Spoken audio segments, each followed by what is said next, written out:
제목 십자가의 속죄입니다. 우리가 십자가와 속죄를 통해서 십자가의 속죄, 오늘 십자가의 진수의 두 번째로서 십자가와 속죄라고 하는 제목으로 하나님의 말씀을 함께 나누도록 하겠습니다.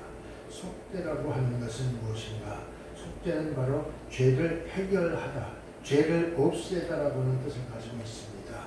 그런데 그 뜻대로 우리 죄를 해결하기 위해서는 예수 그리스도의 은혜가 없으면 아무것도 이루어질 수 없습니다. 예수님께서는 십자가에서 죽으심으로 인해서 우리의 죄를 단번에 없애버렸습니다. 영원히 없애버렸습니다. 이것이 속죄라는 단어에 맞는 단어일 것입니다. 헬라어 위트로시스라고 하는 단어를 사용하는데 누가복음 1장 68절에 보면 속량으로 번역되어 있습니다. 속량이라고 하는 것은 무엇입니까? 놓여나다는 것을 이야기하는 것이죠. 찬송하리로다 주 이스라엘의 하나님이여 그 백성을 돌아보사 속량하시며, 백성들을 돌아보아서 그 하나님께서 속량시켜 주셨다는 것입니다. 그렇습니다. 우리 힘으로 되는 것이 아니라 전능하신 하나님의 능력 안에서 은혜로 되어졌다는 사실을 이야기하고 있는 것이죠. 그렇습니다. 우리가 십자가와 속죄는 바로 이렇게 연결되어서 주님의 은혜로 되는 것이라고 하는 사실을 믿으시길 주님의 이름으로 축복합니다. 특별히 누가복음 2장 38절에서는 부속함이라는 단어로 번역되어 있는데 이 단어의 뜻은 무엇입니까? 마침 이때에 나와서 하나님께 감사하고 예루살렘의 구속됨을 바라는 모든 사람에게 이 악에 대하여 말합니다. 우리 주 예수 그리스도에 대해서 말하는데 이 예수 그리스도가 어떤 분이냐? 우리를 구속할 수 있는 능력을 가진 분이다. 이렇게 말하는 것이죠. 그래서 메시아요. 그래서 예수 그리스도인 것이죠. 속량이라는 것은 무슨 뜻이냐? 바로 속량, 이것은 값을 치르고 해방시키다, 이렇게 이야기합니다. 우리나라가 일제 36년간의 참 억압 속에서 해방을 맞이했는데 우리의 힘으로 되는 것이 아니라 남의 나라의 도움을 얻어서 되었기 때문에 진정한 참 해방이 아니라 한쪽 해방으로서 우리가 자주권을 가지고 그 해방에 참여하지 못했다는 것을 우리가 알죠. 우리 힘으로 우리가 값을 치러서 해방했다면, 우리 힘으로 싸워서 이겨서 그 해방을 이루었다면 오늘과 같은 분단의 아픔은 없었을 것입니다. 그런데 우리 힘으로 된 것이 아니기 때문에 그 값을 치른 자들에 의해서 우리가 좌지우지 흔들릴 수밖에 없었습니다. 오늘 그런데 우리가 참 우리 값을 치르지 않았음에도 불구하고 우리가 자유할 수 있는 것은 바로 우리에게 십자가의 은혜로 구원을 허락하신 우리 주님께서는 우리에게 아무것도 원하시지 않으시고 오직 믿음만을 원하시기 때문에 오늘 우리는 자유하고 오늘 우리는 평안한 것이지. 그렇습니다. 오늘 우리는 이 속량이라는 속량이라는 것은 바로 값을 치고 해방시키다라는 뜻인데, 예수님께서 십자가에서 우리가 치러야 할 죄값을 대신 치르시고 우리를 죄와 사망에서 해방시키신 것입니다. 그러므로 우리는 예수님의 속죄가 아니면 결코 죄와 사망에서 해방을 받을 수가 없었다는 사실을 알아야 됩니다. 이번 사건에는 이 예수님의 속죄가 나에게 어떤 의미가 있는 것인가를 생각하고 예수님의 속죄는 어떤 성격을 가지고 있고 또 속죄인지를 살펴봐야 할 것입니다. 예수님의 속죄는 자발적인 속죄였습니다. 누군가 억지로 떠밀어서 그 예수님이 십자가 희생을 치렀느냐? 아니라고 하는 것이죠. 오직 예수님이 하나님의 영원하신 정령과 섭리에 따라서 자발적으로 속죄 사역을 이루신 것입니다. 예수님께서는 자발적으로 예루살렘에서 올라가셨습니다. 누군가가 떠밀어서 예수님 당신이 가야만 됩니다. 가서 우리 이스라엘 백성들을 위해서 십자가를 지셔야만 됩니다. 그래서 억지로 떠밀렸느냐? 아니죠. 오늘 우리 주님은 스스로 그 예루살렘에 올라가셔서 그 십자가를 지셨다는 사실을 믿으시기를 주님의 이름으로 축복합니다. 누가 억지로 예수님을 예루살렘으로 밀어낸 것이 아니고 예수님께서 스스로 자발적으로 예루살렘에 올라가신 것이다. 만약 내가 이 길로 가면 잡혀서 죽는다는 사실을 안다면 누가 과연 자발적으로 그 길을 걸어갈 수가 있겠습니까? 그런데 오늘 주님께서는 그 자발적으로 걸어가신 것입니다. 우리 인간의 생각으로서는 도저히 상상도 도저히 이해할 수도 없는 그러한 일을 우리 주님은 온전히 자신의 판단으로 그 일을 행하셨다는 사실을 믿으시길 주님의 이름으로 축복합니다. 마가복음 10장 32절과 누가복음 19장 28절에 보면 예수님께서 제자들 앞에서 예루살렘에 올라가셨다고 말씀하고 있는 것을 보게 됩니다. 내가 가기 싫을 때는 뒷구멍이로 빠지거나 뒤처져서 참 살피면서 눈치를 보게 됩니다.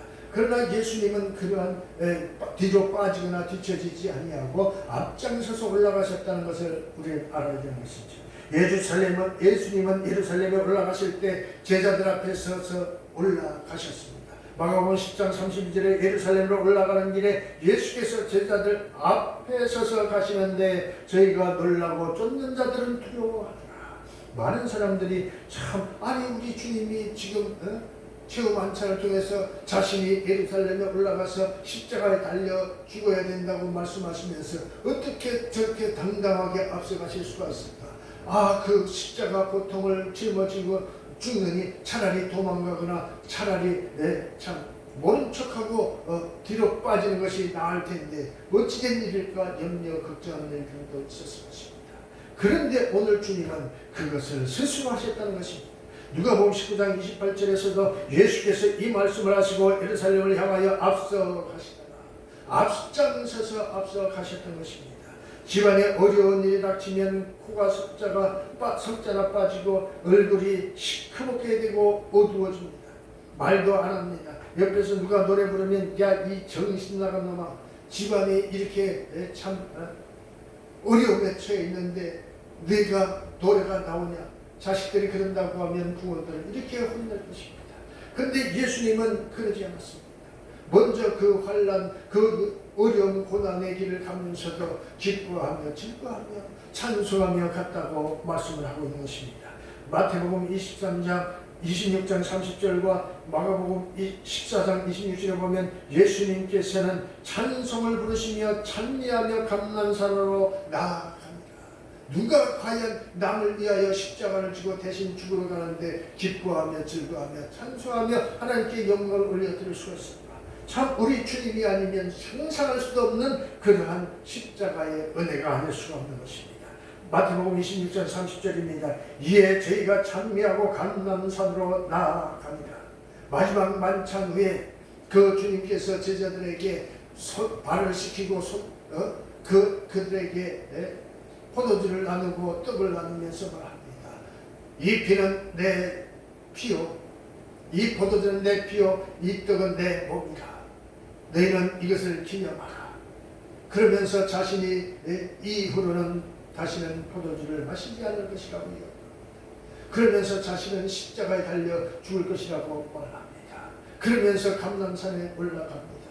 그런데 그곳에서 그 감람산에서 올라가시면서 참으로 찬송하며 찬미하며 올라갔다고 이렇게 이야기하는 것을 보게 되는 것입니다.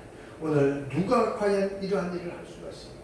우리 주님이기에 가능하고 우리 주님이기에 그 일을 하신 줄 믿습니다. 마가복음 14장 26절에 이에 저희가 찬미하고 감람산으로 나아가니라. 실로 보통 인간으로서는 행할 수 없는 그러한 위대한 모습을 우리가 살펴볼 수가 있는 것입니다. 두 번째로 생각할 수 있는 것은 예수님께서는 자발적으로 아버지께 맡기셨습니다. 어떻게 하면 빠져나갈까? 이 어려운 문제를 차라리 아버지 나는 모릅니다. 이제 아버지가 책임지십시오 하고 뒤로 물러날 만도 할 것인데 그 주님께서는 자발적으로 아버지께 걱정하지 마십시오. 내 원대로 마옵시고 아버지 뜻대로 하옵소서. 이렇게 말하면서 그는 십자가의 고난을 이겨낼 수 냈던 것입니다. 누가 예수님으로 하여금 야 아버지께 맡겨버려라 이렇게 이야기한 것도 아닙니다. 예수님은 자발적으로 모든 것을 아버지께 맡기셨습니다. 예수님께서는 겟세마네 동산에서 기도하실 때 아버지께 다 맡기는 기도를 하셨다는 것을 아셔야 됩니다. 마태복음 26장 39절에 보면 조금 나아가서 얼굴을 땅에 대시고 엎드려 기도하여 가라사대 네 아버지여, 만일 할만하시거든 이 잔을 내게서 지나가게 하옵소서. 그러나 나의 원대로 마옵시고 아버지의 원대로 하옵소서 하시고, 만일 할만하시거든 이 잔을 내게서 지나가게 하옵소서. 그러나 나의 원대로 마옵시고 아버지의 원대로 되기를 원합니다. 예수님은 아버지의 원하심에 아버지의 뜻에 따라 맡겼다는 것입니다. 그렇습니다. 두 번째 기도하실 때에도 같은 기도를 합니다. 아버지여, 만일 내가 마시지 않고 이 잔이 내게서 지날 수가 없거든 아버지의 원대로 되기를 원합니다. 그렇습니다. 얼마나 간절한 기도였을까, 얼마나 그 잔을 피하고 싶었을까. 오늘 우리는 그 고백을 통해서 그 주님께서는 참으로 그 짧은 그 한밤 중에 얼마나 고통스러웠을까를 생각할 수가 있습니다. 그러나 주님은 후회하지 않으셨습니다. 그리고 세 번째 기도합니다. 기도하실 때도 마찬가지로 이렇게 이야기를 합니다.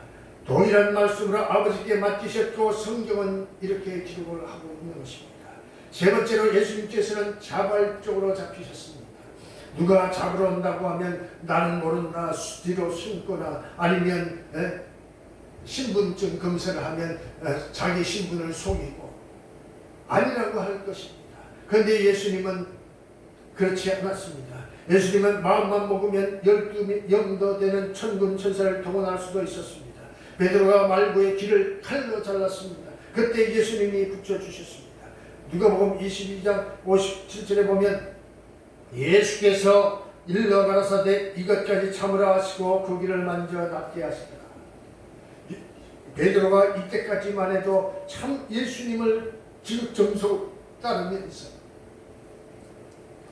자신의 말한 대로 예수님을 지키고자 무지개를 썼습니다. 그러나 이 순간 보십시오. 마태복음 26장 53절 54절에 보면 너는 내가 내 아버지께 구하여 지금 12영 더 되는 천사를 내게 보내시게 할 수 없는 줄로 아느냐. 내가 만일 그렇게 하면 이런 일이 있으리라 하는 성경이 어떻게 이루어지리요 하시더라.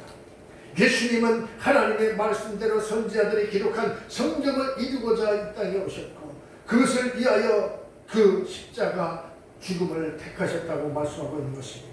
내가 마음만 먹은 12영도 더 되는 군단을 가지고 전금수사를 동원해서 당장 로마 군인들을 다 죽일 수도 있다는 것입니다.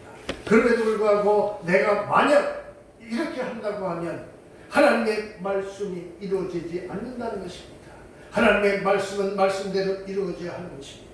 그래서 주님은 그 길을 택했다고 말씀하고 있는 것입니다. 내가 만일 이렇게 하면 이런 일이 있으리라 하는 성경 말씀이 어떻게 이루어지겠느냐. 그러시면서 예수님은 자발적으로 잡혀가셨습니다. 요한복음 18장 4절로 8절에 보면 예수께서 그 당할 일을 다 아시고 나아가 가라사대 너희가 누구를 찾느냐. 대답하되 나사렛 예수라 하거늘 가라사대 내려라 하십니다. 바로 나다. 예수님은 말씀합니다. 그를 파는 유다도 저희와 함께 했었다. 예수를 파는 그 유다도 내가 예수다, 너희들이 찾는 예수다고 이야기하는 것을 들었습니다. 예수께서 저희에게 내놓으라 하실 때에 저희가 물러가서 땅에 엎드려지는지라. 이들도 겁이 났을 것입니다. 당당하게 죽이러 온 그 로마 병병들 앞에서 내가 예수다 이야기할 수 있는 그 담력 앞에 그들은 깜짝 놀랐던 것이죠. 그러면서 뒤로 물러섰다고 이야기합니다. 그렇습니다. 이렇게 엎드러졌더라고 이야기합니다. 이에 다시 누구를 찾느냐고 물으시는데 저희가 말하되 나사렛 예수라 하고 이들은 당당하지도 못하게 잡으러 온 주제에 그러한 예수 앞에서 벌벌 떨고 있는 모습들을 보게 된 것입니다. 예수께서 대답하시되 너희에게 내놓으라 하였으니 나를 찾거든 이 사람들이 가는 것을 용납하라 하시니 그 제자들은 갈 길을 가게 하고 나만 잡아 가라. 오늘 우리 예수님은 이렇게 당당하게 스스로 잡혀가셨다는 것입니다. 자발적으로 잡혀가셨다는 것입니다. 이는 아버지께서 내게 주신 자의 중에서 하나도 잃지 아니하였나이다 하신 말씀을 응하게 하려 하니 우리 주님께서는 하나님의 말씀 그대로 이루어지게 하기 위하여 제자들은 먼저 보내라고 이야기를 했다는 것입니다. 이때 로마 군인들이 예수님을 잡으러 왔는데 야 내가 예수다 내가 스스로 자신이 예수님이라고 밝히시면서 잡히셨습니다. 그러면서 저 제자들은 그냥 가게 내버려두라고 말씀하신 것을 얼마나 제자들을 사랑하는 예수님의 그 뜨거운 마음을 우리가 알 수가 있는 것입니다. 실로 예수님께서는 속죄사역을 이루시기 위해서 자발적으로 잡히셨다는 것입니다. 그렇습니다. 자발적으로 잡히셨고 그는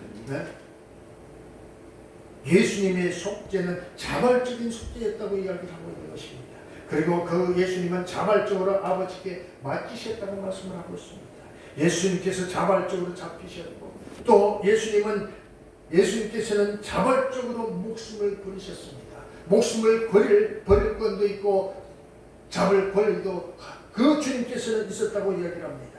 예수님은 목숨을 스스로 버릴 권세도 있고 버리지 않을 권세도 있는 분이었습니다. 요한복음 10장 17절에 보면 아버지께서 나를 사랑하시는 것은 내가 다시 목숨을 얻기 위하여 목숨을 버립니다. 다른 목숨 무엇입니까? 영생하는 그러한 부활의 목숨을 이야기합니다. 오늘 우리 이 말씀을 통해서 아버지께서 예수님을 사랑하셨습니다.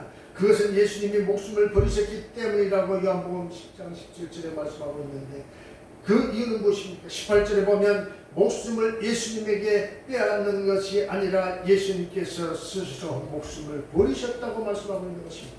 예수님은 스스로 자발적으로 목숨을 버리셨다고 요한복음 10장 18절에 이렇게 말씀하고 있습니다. 이를 내게서 빼앗는 자가 있는 것이 아니라 내가 스스로 버리노라. 나는 버릴 권세도 있고 다시 얻을 권세도 있으니 이 계명은 내 아버지에게서 받았노라 하십니다. 오늘 주님은 그 육체의 생명은 아무것도 아니었습니다. 그 안에 영생하는 영혼이 살아있는 주님인 줄 믿습니다. 이 세상에서 목숨보다 더 중요한 게 어디에 있겠습니까? 여러분에게 강도가 칼을 목에 대고 위협해 보십시오. 제발 목숨만 살려달라고 애원하지 않겠습니까? 그런데 주님은 그러지 않았다는 것입니다. 목숨만 살려달라고 애원하기 때문에 사람들은 그것을 인지상정이라고 생각할 것입니다. 그런데 마태복음 16장 26절에 사람이 만일 온 천하를 얻고도 제 목숨을 잃으면 무엇이 유익하리요? 사람이 무엇을 주고 제 목숨을 바꾸겠느냐? 천하보다 귀한 것이 인간의 목숨이라고 말씀하고 있습니다. 그럼에도 천하보다 귀한 목숨을 아끼지 않고 우리를 위하여 내어주시는 주님. 오늘 그 주님이 바로 우리 주님인 것입니다. 우리 예수님인 것입니다. 예수님은 바로 우리를 위하여 스스로 목숨을 버리셨다고 말씀하고 있는 것입니다. 이보다 더 큰 사랑이 어디 있습니까? 오늘 본문 5장 8절에 보면 우리가 아직 죄인 되었을 때에 그리스도께서 우리를 위하여 죽으심으로 하나님께서 우리를 향한 자기의 사랑을 확증하셨느니라 하셨다고 말씀하고 있습니다. 주님과 함께 하나님은 우리에 대한 사랑을 확증하시는데 그 방법이 무엇이냐? 자신의 독생자 아들 예수를 십자가에 박아 죽게 하는 것이었고 그 죽음으로 오늘 우리의 죄 문제를 죄값을 치르고 우리를 속량하셨다. 우리를 구속하셨다고 말씀하고 있는 것을 보게 됩니다. 오늘 우리는 그 주님은 스스로 그 일을 감당하셨고 오늘 그 은혜로 우리는 살아가고 있습니다. 오늘 우리는 이 말씀을 통해서 다시 한번 주님의 십자가 속죄는 바로 우리를 위한 그 주님의 지극한 사랑과 은혜였다는 사실을 생각하면서 오늘 우리는 다시 한번 우리 주님의 사랑을 우리 마음에 새기고 오늘도 우리는 나 같은 것을 위하여 자발적으로 예루살렘에 올라가시고 자발적으로 아버지께 맡기시고 또 자발적으로 잡히셔서 목숨을 버리신 그 예수님을 사랑하면서 사랑을 다시 한번 생각하면서 오늘 진심으로 그 사랑 앞에 감격하는 저와 여러분이 되시기를 주님의 이름으로 축복합니다. 아멘. 우리가 그 은혜가 아니면 오늘 우리는 없는 것이고 우리의 영혼도 없는 것이 되어져 합니다. 오늘 우리 이 말씀을 통해서 주님의 속죄는 십자가의 속죄는 이러한 과정을 거쳐서 우리를 사랑하신 그 지극한 하나님의 사랑과 그 순종하고 또 순종한 우리 주님의 희생이 있었다는 사실을 생각합니다. 오늘 우리의 삶이 우리의 것이 아니라 하나님의 것이라고 하는 사실을 생각하고 승리하고 주님만을 위하여 달려가는 성도들이 다 되시기를 주님의 이름으로 축복합니다. 아멘. 기도합니다.